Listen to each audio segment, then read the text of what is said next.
Martin Luther King was a man of honor, of dignity. He fought for the rights and justice that he believed were deserved for all mankind, and that is why he was such a Zionist. He was so proud to stand right alongside Jews and Zionists together, not distinguishing one from the other because they stood for the same thing, the same morals, the same good. And people who read Jewish prayer or know the Bible actually know what those values are that bound us together, that helped Martin Luther King accomplish what he sought to accomplish, to help him fulfill his dream. Because he understood that even when the Jewish state came to be reborn in our ancestral homeland, it was an ancient dream being fulfilled. And that dream came to life on May 14th, 1948, when the partition plan was put into action and the British mandate came to an end. We recognize these historical days of note, and we need to make sure that the world does too. That is how we protect the integrity of historical fact, not letting narrative dominate.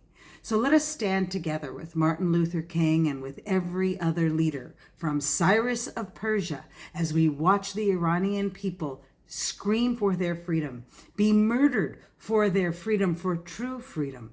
And we watch the hypocrisy of the Western world as they sit in silence, realizing that unless you have Jews to blame and anti-Semitism to fuel you, you have no voice other than to align yourself with evil. But Martin Luther King, he aligned himself with good, and we know you do too.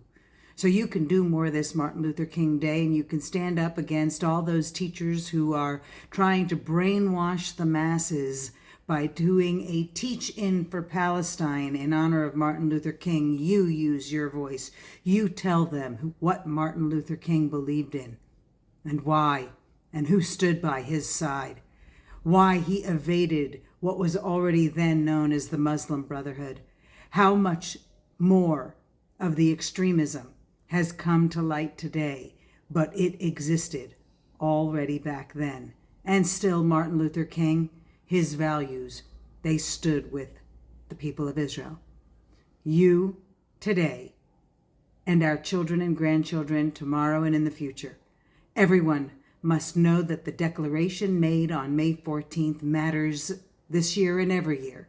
So join our campaign and make your voice heard by signing our petition on change.org to insist that people and institutions and governments and others begin to recognize Declaration Day, the day when Israel's ancestral and biblical blessing was fulfilled in international law. We hope that this lesson instills within you that you can have a dream too.